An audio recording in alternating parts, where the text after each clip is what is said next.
Hello and welcome to the cheap seats, where the seats are always cheap, just like my wardrobe. Guys, welcome back. How is everybody doing? It's been a while since we've been on air, but there has been a lot going on. So I just want to say good evening to my cousin Brian in San Antonio and Brad up in Virginia. How is everybody doing? Doing well. Doing pretty man. All right, man. That's great to hear. People get busy. We're all doing a bunch of stuff. Got it. No big deal. We're back on though, so this is great. I'm excited. We have some MLB postseason to talk about. NBA tipped off a couple of nights ago. NCAA football crap, and then of course what's going on in the NFL right now. So it's just an injury-prone NFL season right now, and I really don't know what the answer is. I don't know what the genesis of it is, but I have my own theories. So why don't we go ahead and kick this off with what's actually happening right now towards the end of one of their season, which is MLB postseason. And I know Brad and Brian, you guys follow baseball a lot more than I do. Let's go ahead and talk about that real quick to start off the night. So, of course, right now you got both the league championship series in full swing. You have Atlanta and LA, and then you have Boston and Houston. Right now you got LA having taken the lead at 3-1. They're in command. Do I count the Dodgers out at 3-1? No. Ever since the Boston Red Sox came back from 3-0, back when they did it, I don't really feel you can fully count any team out. Make no mistake, Atlanta's pitching has been dominating in that series, whereas you've got all kinds of pitching masquerades happening in the opposite series in the American League with Houston and Boston. I can't, for the life of me, figure that out. So it's two big paradigms between the two series. Should make for an interesting World Series no matter which way you go. If I had to pick right now as to which two teams are going to be there, quite naturally it would seem to be that it's going to be Atlanta and Houston, much to my angst. But I don't by any stretch of the imagination count Los Angeles or Boston out by any means at all. Yeah, I mean, you got to remember, man, last year this exact same scenario happened with Atlanta and the Dodgers. Atlanta was up 3-1, and then the Dodgers went and finished and won the next 3 games. So it's literally the same thing it was last year. I mean, and that's very difficult to do. I mean, whether you're looking at a baseball series or a basketball series, I mean, having to win 3 straight games against a team that you've already seen for 3, that's by no stretch an easy task. But I mean, yes, it can be done if LA can somehow bear down and rear back in their pitching staff and get their bats beyond warm, get them hot again. It's really by no stretch of the imagination that they could see that thing through 7. Boston, yeah, it's not Boston the same way. I mean, I was really surprised to see them bring a starter out in Game 4, and that starter allows 7 runs in the ninth inning. I mean, it wasn't the 9th inning. It was, I guess, no, was it the 9th inning that there were 7 runs put up? Started yeah, late because it was tied 2-2. Yeah, It's tied 2-2, and then they put up 7 runs on him. He's trying to get it into extras, and then they ding him up for 7 runs. I mean, I wouldn't have seen that coming. Yeah, it wasn't Evaldi that they put the 7 runs on, but they started. Oh, okay. And if you look at the similar, I'm glad you brought that up because the Dodgers did something very similar. They brought in Max Scherzer to close out one of those games before they got into the series with the Braves. And we all know Kershaw is hurt, so they don't have him to start and, go carry 6, 7, 8 innings. And ever since they got into this series with the Braves, they've had pitching issues because they've had trouble closing out games in general. So now what are you seeing? You're saying the Braves jump on every pitcher that they got and jump on them early. Every single game in this series, the Braves have started the game up 2-0, 3-0, and just went from there. And they've closed the games out with outstanding pitching. And unless that changes, which so far tonight it hasn't, the Braves are up 2-0. Last time I looked, it's likely headed for the Braves to go ahead and close it out. But the Dodgers have, I think, the highest payroll in baseball. If not, it's in the top 3 for a reason, because there's just a ridiculous amount of talent over there. So if they come back and win games, it's not going to surprise me.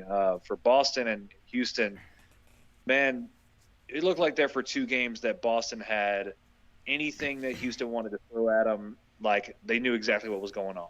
And it's not no cheating. That's not what I'm saying. I'm saying that the Astros pitchers couldn't throw strikes to save their lives. And when they did, they were meatballs down the middle that were getting demolished.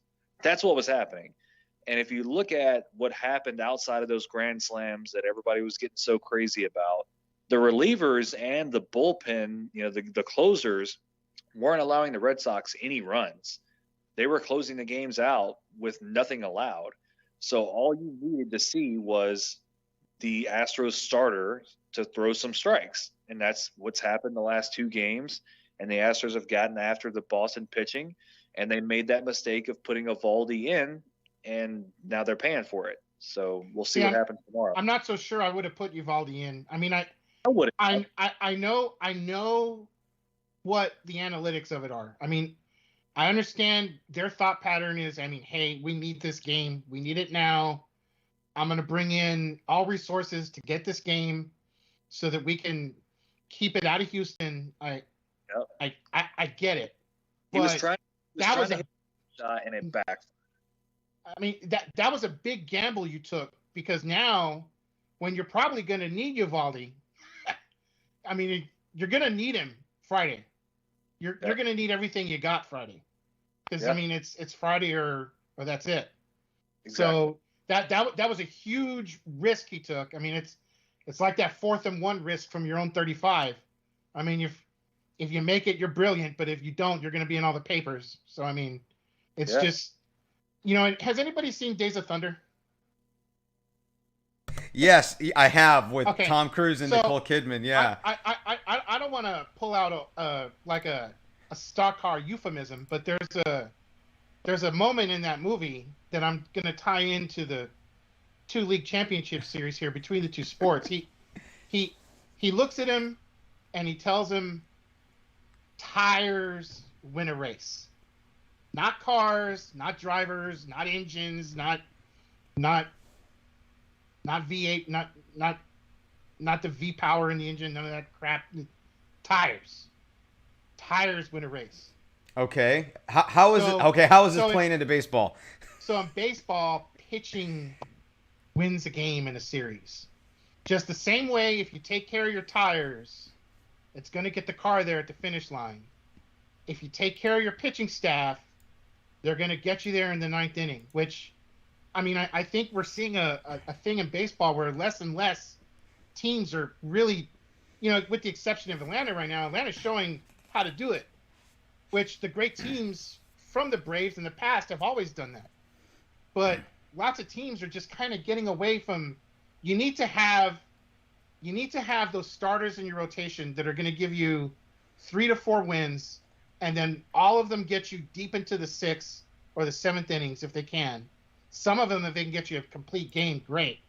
Then you rely on your bullpen. But it just seems to me that everyone's like, oh, well, shoot, if we don't get out of the 2nd inning, I'm just gonna get my starter out now, and I'm just gonna start getting into my pen then. I don't see the benefit from that. And I mean, it kind of, now, with the exception of the Boston-Houston series, I mean, Houston's been able to get through that, which I would say that's an exception to the rule. But overall, pitching is what's going to get you through not just a league championship series, but a World Series.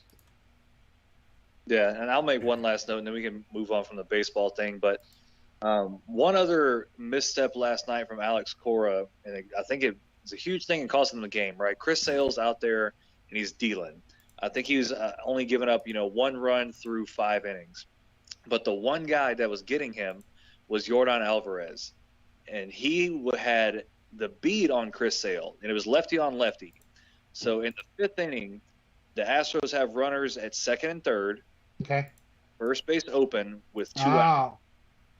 And instead of intentionally walking, he didn't call for the walk. They okay. and the first pitch from Chris Sale got blasted into the left field. There you go. He clears the bases. Now it's 3-0, and Sale gets pulled from the game. So he's right. Your pitching is what makes or breaks these big games, and if your pitching staff cannot consistently throw strikes, reduce walks, get you out of big spots, you're not going to make it. You're not going to win. And just that's how baseball has been for a long time. And I think the only team that got away with not having starters go deep in games and it worked well was the Tampa Bay Rays. And they've been doing it for a little while now. They have their openers, as they call them, right? It's an interesting thing to try out. But when you look at their bats, they can get away with that because of their bats. Yeah. It's just they're so heavy in their bats. That's a calculated strategy that they can make. But to tie off what you were talking about with that first base being open, not just pitching, but pitching coupled with managing a game. Yep. So I don't know what really message he was sending by not calling for the walk. I'm sure there were guys sitting in that dugout, some of them leaning over. Hey, you think he's going to call for the walk yet or what? I mean, this guy's been tattooing our dude all game long. I mean, someone was probably bound to have mentioned it. So, yeah, I mean, he should have been walked, get to the next guy, and get the out. The out's more important than giving up, especially with a base open, to walk it. It's more important to get the out than those runs that came in. For sure. Yep.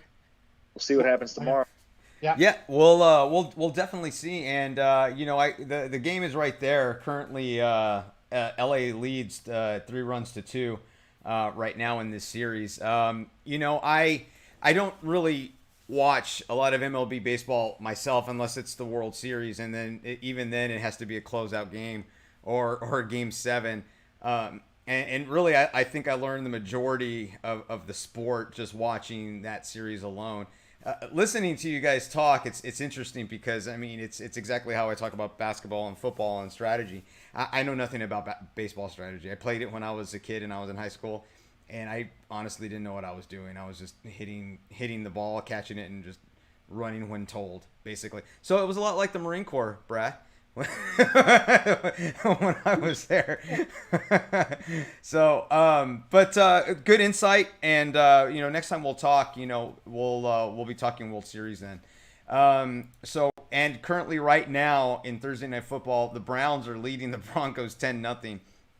Well, how about that? Yeah, it's kind of what we predicted. Well, we kind of predicted this, but we had no idea how the weather was going to be over there in northern Ohio, and we know it's on the cool side, and of course you don't have Baker Mayfield in right now, so, and also you have an injured Teddy Bridgewater, but we'll talk about that a little bit later. But I kind of want to go into the kickoff of the NBA season. So this is the first time in 2 years really that we've had a complete start to an NBA season with a full complement of 82 games, a preseason, a camp, and I observed. Now, whether or not we're getting a full complement of players is another matter. But...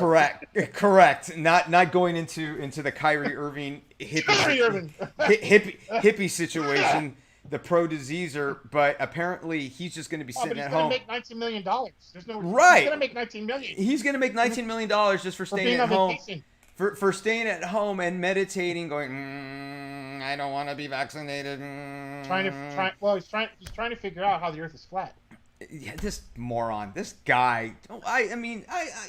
If I was the owner, that could really take up my time. I mean, if I was to really, research it, I could probably spend weeks trying to figure out how the Earth is flat. On Facebook. You could spend weeks on Facebook researching this, and just stay at home. Kind of and like make the $19 million. aerodynamics of a lobster, but I mean, I'm not going to go into that. Oh, now we're talking about aerodynamics of a lobster. We're not going to do that here. We're not going to do it here. Oh, that's right. We have another venue for that. So, Johnny, be good. What is an NBA? Well, it's not an STD, luckily. But some things that I noticed here.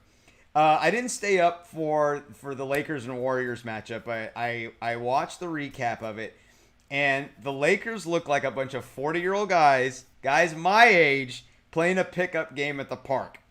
Because that's what they brought in, though. That's what they brought in. It is. So believe it or that's what all the fans said. Hey, you brought us a bunch of 40-year-olds, and exactly. I had no idea that Rondo was over 35 years old. I mean, time just is passing by, and Rondo is over 35. Dwight Howard's over 35. LeBron James is over 35.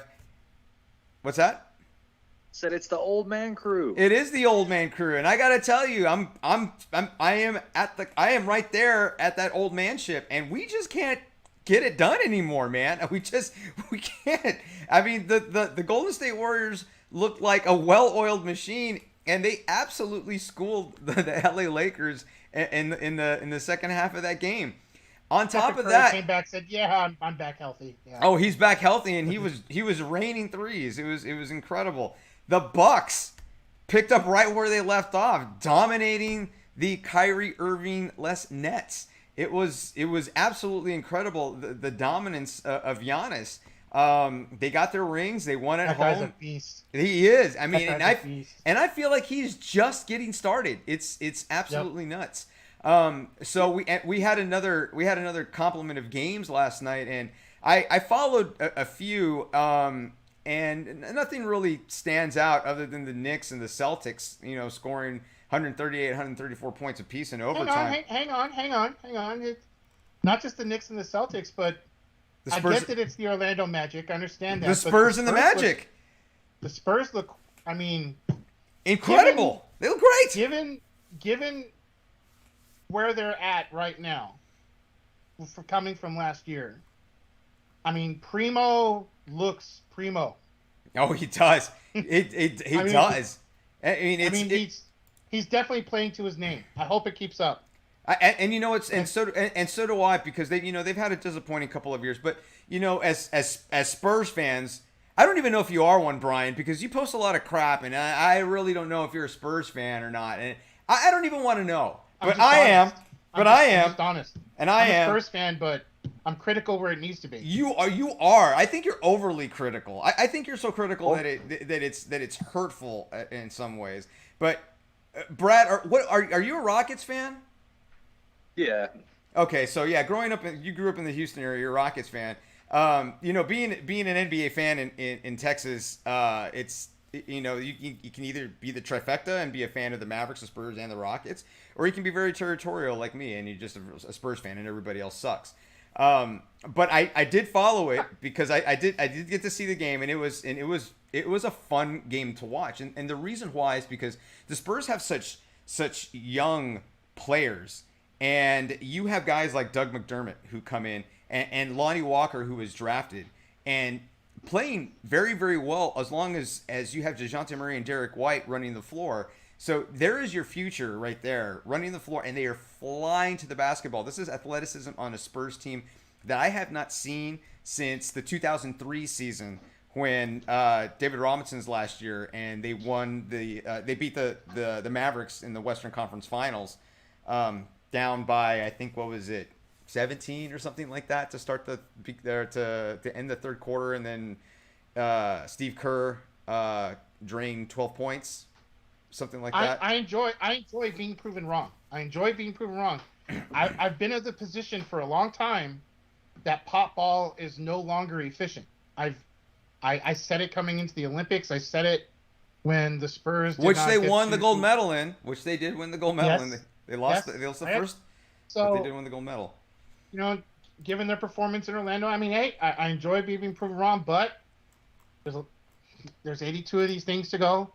You got teams like Golden State out there. You got teams like Portlando out there, which is my nickname for Portland. But you got teams. You got teams like Portland. You got teams like Denver. So, we're back a little bit, but it is a very promising start, no question. Yeah, and you still can't count the Clippers out with a Kawhi Leonard, but we'll find out tonight because at 10 p.m. Eastern, the Warriors are going to play the Clippers. So the Warriors are coming off a big win from the other LA team, we'll see how they play tonight, and maybe that'll tell us a little bit more about the Warriors and maybe even less about the Clippers, but we'll see. But anyways, the NBA season is in full swing, and I'm excited for it because I'm a huge fan of basketball. I love the NBA product. I think they do a tremendous job of marketing, the game itself, and me coaching, 2 youth teams right now. I follow it a lot, and I take a lot of these things that these professionals are doing. I try to instill it in the kids as much as I can, especially at these young ages. But it's fun, and I'm excited. I just really am.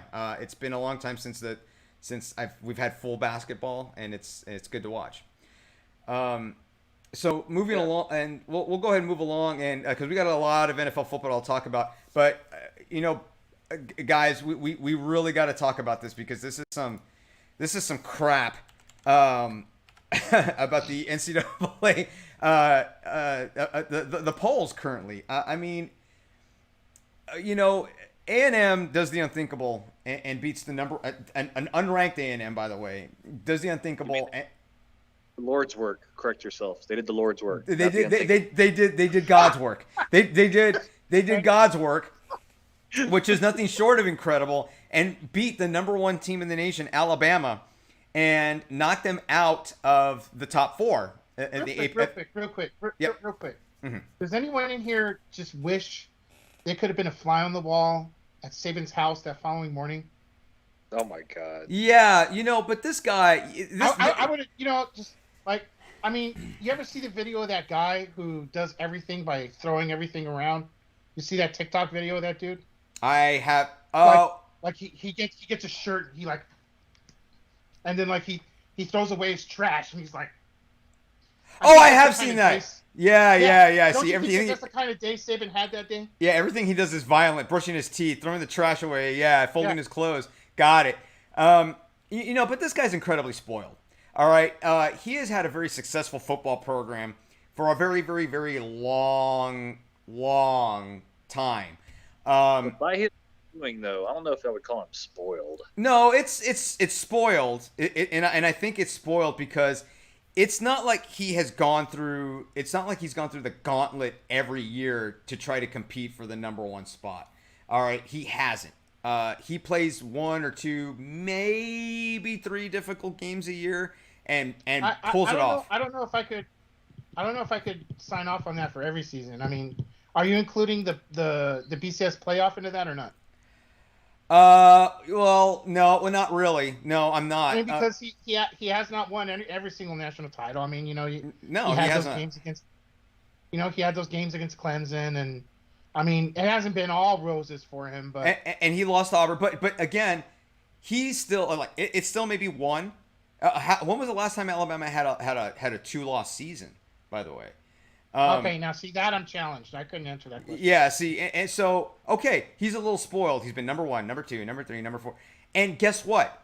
He's currently number 4 right now. His program is ranked number 4 at 6-1 when you have an undefeated Michigan, an undefeated Michigan State, and a 5-1 Penn State that only lost to the number 3 team at the time in the nation. Well, now the number 3 team got knocked off because they lost, and now they're ranked all the way down to 11, which was Iowa. So, Brian, you and I have some beef on this, and Brad, you kind of chalk it up to that's how it's always been, but that doesn't mean that it's right. But I don't get me wrong, stupid. I make sure my temperature, my emotions, and my cholesterol, even at a young age, are all well. Well, the hypocrisy and the ridiculous factory of bullshit, BS. I will say that all that is. Yeah, and but no, you're right, and it's okay to say that because it's bullshit. There's really no other substitute for that because it is, and it gets really tiring because you do have some programs that they are making moves, and I'm just not talking about the coaches, but I'm talking about the program in general, where you have the athletic director is involved, and they are making moves to make themselves more competitive, more marketable, to make their way up to the college football playoff, because unlike every other sport in the world, you can't advance and you cannot claim a championship by just winning. You have to have some kind of level of prestige because, well, you do have a playoff, but it's only 4 teams. And you're fighting for 4 spots out of how many programs? 132 football programs in total in the NCAA bowl subdivision. It's tough. It's really tough. So you have to play politics now. I mean, you have teams and football programs like my alma mater, the University of Texas at San Antonio, which, by the way, is ranked for the first time. They are number 24 for the first time ever. It's only a 10-year-old program in my alma mater. Which I don't want to bring you down on your. Well, then why do it? Just let them have it. I don't want to bring you down from your moment of euphoria, but he's about to. Yeah, but you know what? Yeah, I'm just gonna bring you down from your euphoria. Forget it.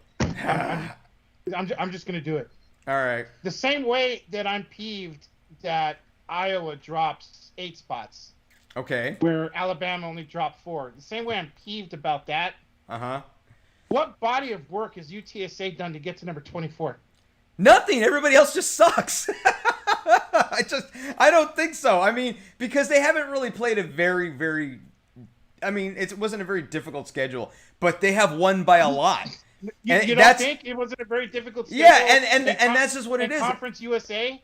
Right, but again, to my point that I was making before I got really excited is that you have football programs that are making moves that are trying to make themselves more marketable and noticed by the committee, because UTSA is one of several teams that is trying to. They're going to leave Conference USA and they're going to go to the American Alliance.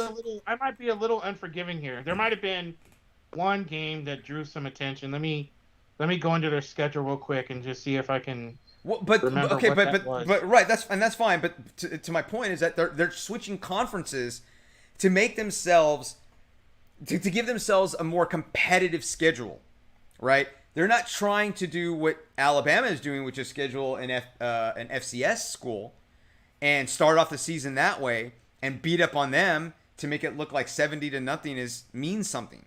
Right, where you have a bunch of guys that don't have nearly as many scholarships. So like I said, there was one team in there. Okay. That they did beat Illinois. I'll give them that. Okay. I'm gonna give them Illinois. Everyone wants to give them Rice. I'm not gonna give them Rice. Okay, that's not gonna happen. Rice. Well, not Rice now. Maybe 30 years ago, program. But not now. It's a private school program. I'm not gonna do it. So I'll give them Illinois. But Notre Dame's a private school.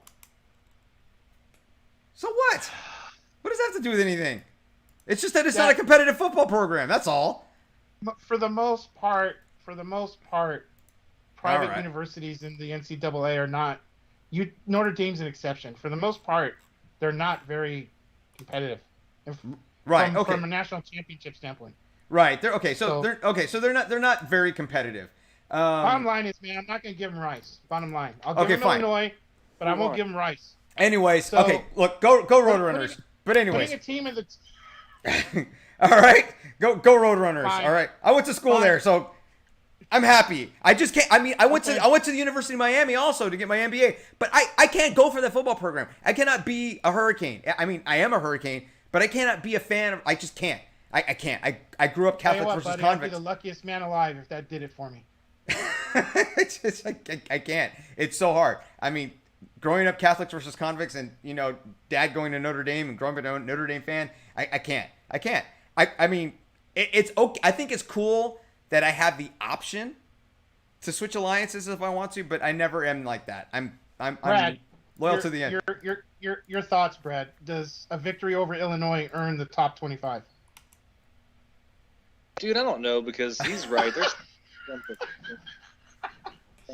it's just of what does your schedule stink at this point, and we're just gonna. Yeah, it's. I'm just saying it wasn't. They were great. It's just like everybody else sucks. Like, let's give them 24.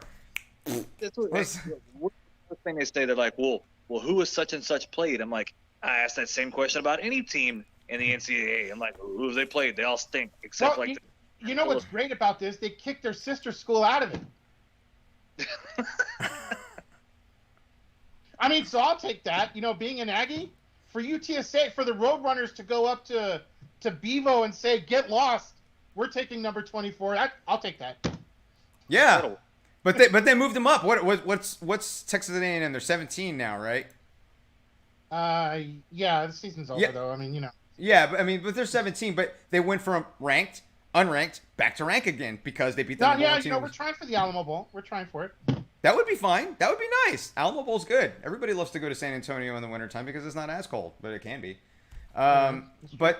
Okay, so we did our ranting and raving. Top 25 sucks. Alabama sucks. Got it. UTSA rules. So here's what. Okay, yeah. Give up. Argument's over. There wasn't even any argument. Go number 24. Okay.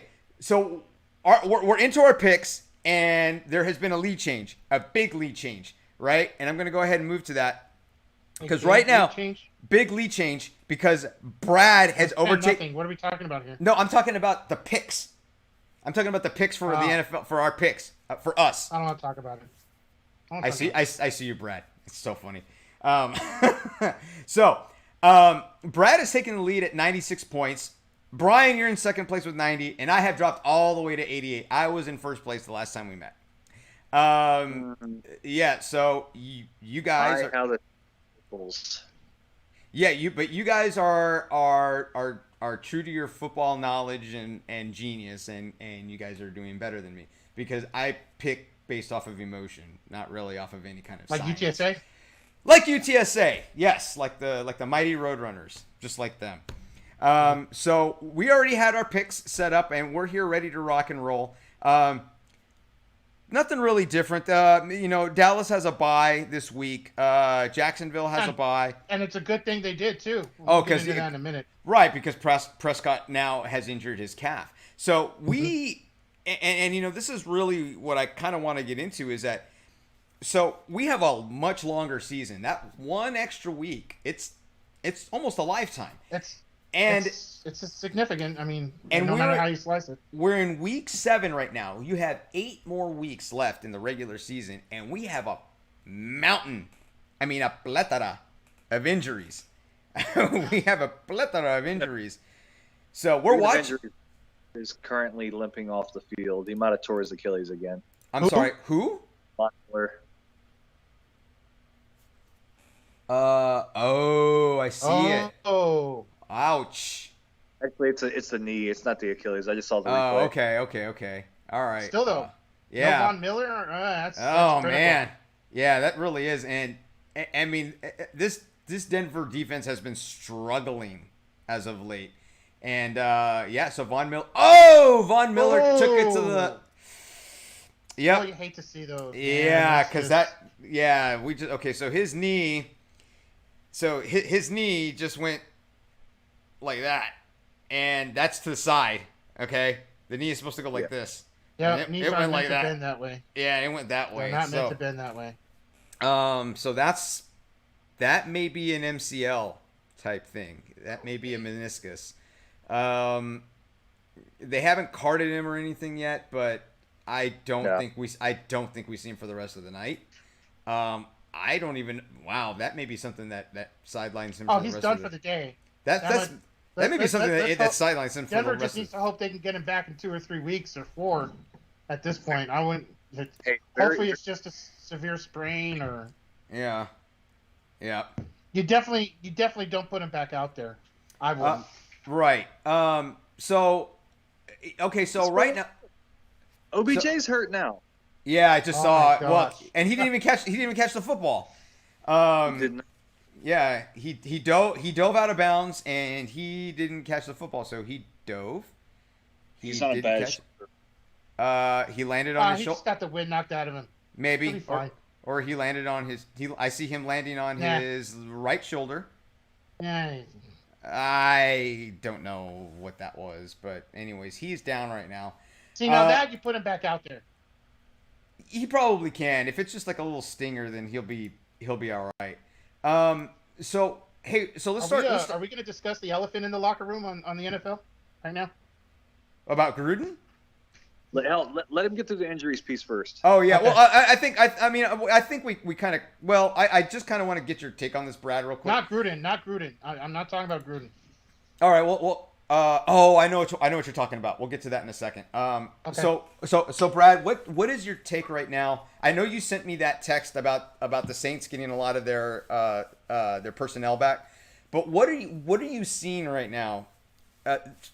So early, not even midway through the regular season, and injuries starting to pile up on teams. Yeah, dude. So I'm trying to determine, and it would take me way too long to try to find the data. I'm trying to figure out if we're having more injuries this year, or we're publicizing them more, or if the NFL teams are using the 3-week IR to their advantage. So we're for an extra week or two just to make sure that they're 100%. But it seems like every time I turn around, there's a starter from a handful of teams going down each and every week. And we know injuries have always been a big part of the NFL, but it just seems like it's increased, by some degree this year. So somebody who does the analytics piece and who's considerably got more time on their hands than I do can post some of that stuff, and I'm sure it'll start coming out pretty quickly. But other than that, man, what you're seeing so far in the NFL season is, regardless of health, you're starting to see what your great coaches and good coaches in the NFL do for a team.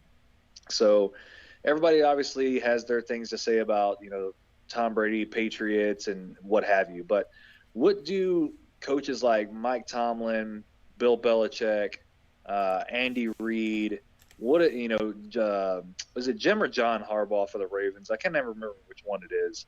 But anyway, yeah, what do those guys do you all have in common, Jason? What do you think? They were all college coaches? Well, okay. Besides that, their NFL acumen. Like, what do you think stands out about them compared to some of the other coaches in the NFL? They've been to Super Bowls? Okay. Yep. What else? Brian? They're white? I don't know. What? I'm running out of criteria. I got caught up in trying to find out the injury stat, and I think I found it. But y'all go ahead. Well, my point at large is, regardless of what they're going through each NFL season, they analyze and evaluate their team, figure out what they suck at, and they find a way to mitigate it and do something else.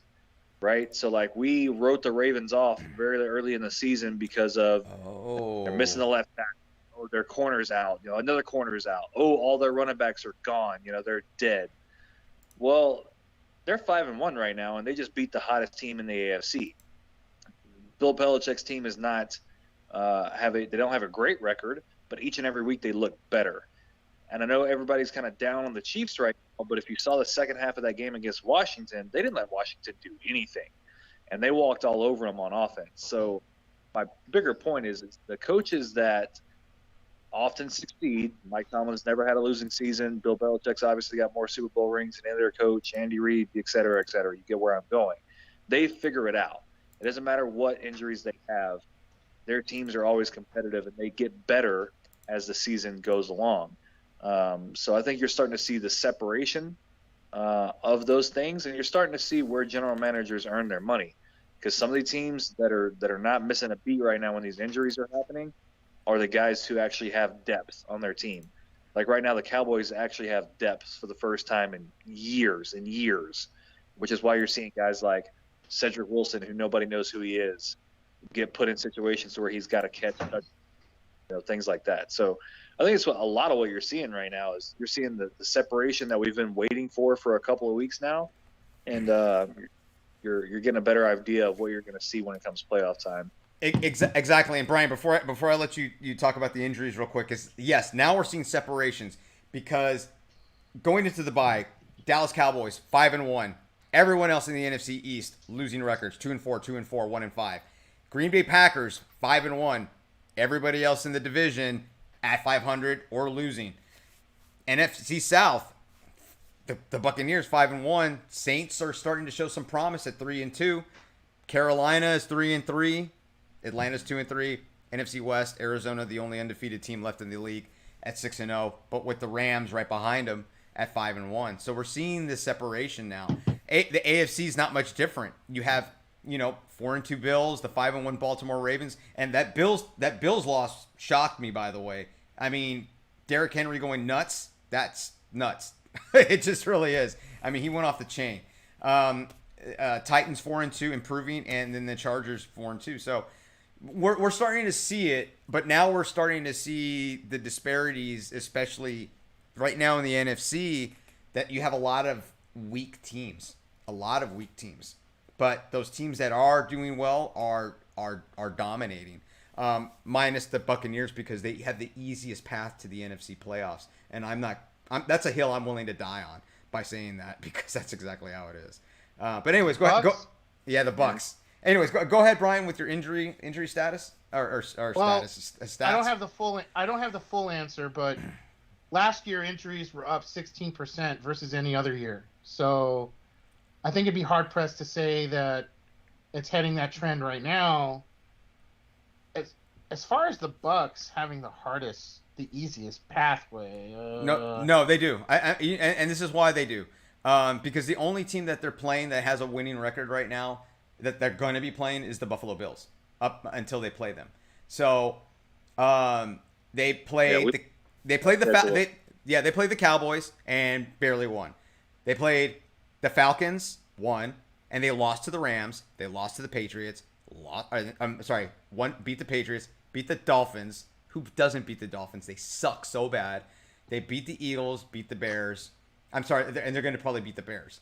So then they play New Orleans. Okay, if they win, maybe. But if they lose to New Orleans, okay, yeah, you're not kidding. I'm not kidding. Then they play Washington, New York, Colts, the Falcons again, and then the Bills. Yeah. But just depending on where the Saints and the Panthers are going, we won't know until towards the end of the season.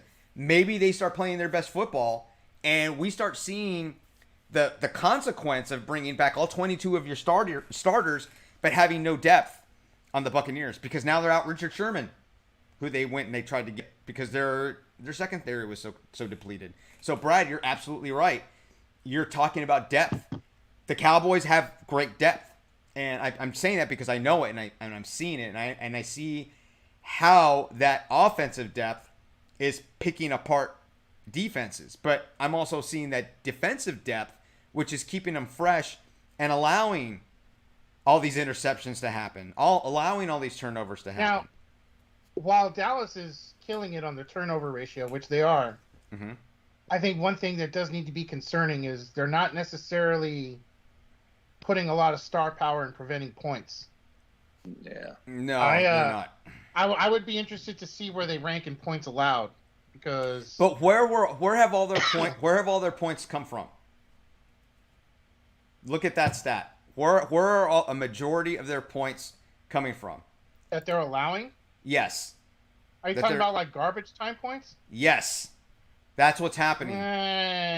The majority. That's maybe in a couple games. No, it's not. It's not in a couple games. It's a majority of their games.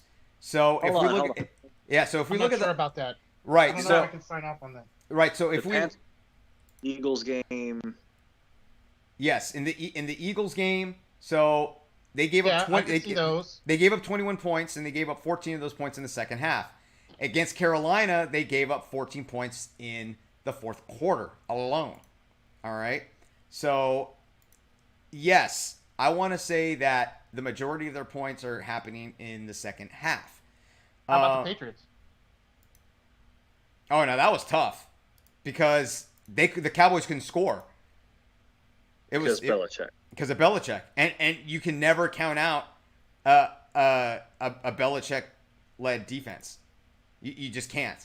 You absolutely can't. Dallas squeaked away, but it was tough, and they had to throw everything they could at him, and that's how they won 35-29. It was insane. But again, those points, the 15 points that they scored were all in the fourth quarter by the Patriots. They scored 15 points. So they're giving up late points. And this is where that discipline comes in, I think. It's not like they were doing anything crazy or great. They kept playing their game. but they scored fast. All right, because Diggs got that interception and scored on the pick six, but guess what? This wasn't his fault, but the secondary blew coverage and they scored on their first play from scrimmage right after the ensuing kickoff. You know, he keeps this up. I think you got to put him in the conversation for league MVP. Oh, well, absolutely, because if you're doing something incredible like what he's doing right now, I mean, if you maintain that, if you get, interception after interception and pick six after pick six, yeah, you're not looking at just defensive player of the year. You're looking at straight up MVP. But why not? I mean, why not have that conversation? Because, I mean, defensive MVPs, defensive Super Bowl MVPs just don't happen anymore. What was the last defensive MVP? Stephon Gilmore, the Patriots at corner. Okay. Yep. Okay. I don't know. Ah, well, there you go. A corner. I'm wrong. No, that was defensive player of the year as a corner. Okay. Oh, I yep. see. Okay. Let's talk about Super Bowl MVPs. Now, the last NFL MVP as a defensive player, unless I'm crazy, it's gonna go way, way back. Like it is gonna go way. Well, it's not gonna go that way back, but it's gonna go back to Super Bowl 50, Von Miller. No. Okay. I was talking about league regular. Oh, league MVP. Yeah, league MVP, not Super Bowl MVP. Oh, okay. I was talking about Super Bowl MVPs.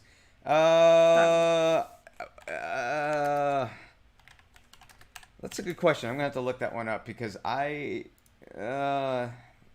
you're looking, let's hit on a couple of the games, and then we can say what we got about this upcoming week. So, Lawrence Taylor, 1986. Did I just? Wow, that's the last one. Wow, I was 5 years old. Yeah, that was the last one. Told you. Yep. Anyways, go ahead, Brad. I'm sorry. I was just actually impressed that I got that right. Anyway, so a couple of surprises or interesting aspects of this past weekend. Things that stood out was number one was how the Ravens demolished the Chargers, man. Like we've been talking about for weeks now how Justin Herbert is just awesome. He's doing great things. And I mentioned on this show a couple times, and I think on Brad's Corner, that his third and fourth down efficiency was absolutely backwards, right? Like quarterbacks normally aren't extremely efficient later in the downs. Why? Because defensive coordinators and defenders are usually, pulling more pressure towards them. They're sending more, blitzes. They're sending more defenders at the quarterback period. But he had been on the streak of just, obliterating the standards and succeeding. Well, that finally came back down to earth and then went under the ground a little bit. And then on top of that, the Ravens decided that this week they were just going to play completely different of how they've played the entire year. And instead of have Lamar throw the ball a bunch, they took Patrick Ricard, I think is his name, who's like a 270-pound fullback who also plays defense. And they had him play more snaps than he's played the entire season. And they just ran into anything that the Chargers put in front of them. And we talked about the Lakers being the old man squad, right? Well, I don't know if you guys noticed, but the Ravens currently have the old man squad at running back. They have Le'Veon Bell. They have Devontae Freeman. And they have a third guy that I can't remember what his name is at the moment. Murray. He's not that old, but they all scored touchdowns this weekend. So I was extremely impressed by what they did. You're talking about Latavius Murray that they got from New Orleans. Yeah, there you go, Latavius Murray. I couldn't think of his first name, but yeah, they all three had a touchdown this weekend. Well, Murray's injured now, and then so they're probably going to do a mix of Bell and Freeman, but Freeman's definitely probably going to be the lead back. Yeah, I wouldn't be surprised if that was the case. But one thing that you can't really say about the Ravens anymore, well, so this year at least, is that they're not just a running team anymore. They're starting to get to be able to play however they want to play, kind of like what you're seeing from Dallas right now.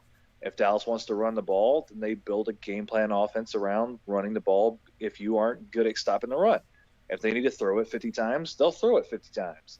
If the Ravens get where they can consistently do that, they're going to be favored against any team they play because there's going to be no way you can stop them. Well, because remember we were talking about this earlier in the season that the Ravens were the only team that had more rushing yards than passing yards. And Yeah. it was nuts. I mean, we didn't really know their identity yet at the time, but they had already lost a game, I think. Well, now they're sitting at 5-1, and we're seeing consistency. We're seeing some brilliance out of Lamar Jackson here, and now they're talking about him. They're definitely talking about him. See, this is why it's so great to talk around week 7, week 8, because now you're really just kind of being able to break down the identity. And there is a YouTube video, and I'll send it to you guys, how the Cowboys are actually picking apart the defenses by individual matchups. Brad, you'll love this because it goes great into strategy. You'll really appreciate this piece. So I'll send that to you. It's kind of short. It's like about maybe 6 minutes, but pretty good stuff. So right now, what are we looking at right here on Thursday Night Football? I can't really. They're bringing in Drew Lock. Yeah, they're bringing in kicking Lock. up. Why? Well, I mean, there's the quad injury on Teddy Bridgewater. He came in with a quad. I thought he cleared already. Yeah, but he limped onto the field. He was limping when the game started. Yeah, So they got Teddy right there. I haven't heard who they're starting, but it looks like it's Lock. yeah, I mean, so now you're down to your now you're down to what? Do they have a third quarterback on the roster? I don't even think they do they? They'll just use that guy made play quarterback when he was like a wide receiver last year when Denver had no. COVID. Right. Oh, and that's another thing I wanted to kind of mention is for the injuries. Are we counting COVID protocol injury? You kind of have to because it's a health thing. So that may be playing into it. I haven't seen too many players really like. It hasn't been a major thing so far. Yeah, I haven't seen it where it's been detrimental to a game. Right. No, not like I'm talking. Yeah, not like regular injuries. I'm talking about knee injuries, foot injuries, or like the thumb injury. Was it the thumb injury or the finger? Was it his finger that Russell Wilson had surgery on? Finger. His finger. Okay. So yeah. I mean, doing. No, what's that about Teddy Bridgewater? Still playing. Oh, is he still okay? Well, yeah. So they just had Locke warming up, I guess. Yeah, I don't. Yeah, you don't want Teddy Bridgewater having to roll out of the pocket too much with that quad, but we'll see. Score is still 10-0, and we'll just see how it plays out. But we everybody except wow. So yeah, Brian and I both had Denver. Brad, you're the only one with Cleveland. So we'll see how this plays out for the rest of the night. But I got 9:55, guys. I think we had a good show coming back off of our little couple week hiatus because we're grown adults and we have lives. We don't get paid for this, so we're just doing this for fun. But we got our picks. We'll look at it again Sunday night. I'll try to maybe post something like a little update, show everybody who's winning. It's going to be hard for me to kind of come out of this hole that I dug myself, but I don't blame anyone except for my own dumbassery. But closing remarks, Brad. Let's pick game of the week, man. Oh yeah, what were we gonna go with for game of the week? You have to help me out here. I don't have the schedule in front of me. Let me see. We got Cincinnati at Baltimore, Washington and Green Bay, Atlanta at Miami, Jets at Patriots, Panthers at Giants, Kansas City at Tennessee. Maybe that could be it. Detroit at LA, Philadelphia at Las Vegas. I like the Colts and Niners for the game of the week. Colts and Niners. We got Chicago and Tampa Bay, or New Orleans at Seattle. KC at Titans, or the rest of those games are kind of terrible, to be honest with you. Right.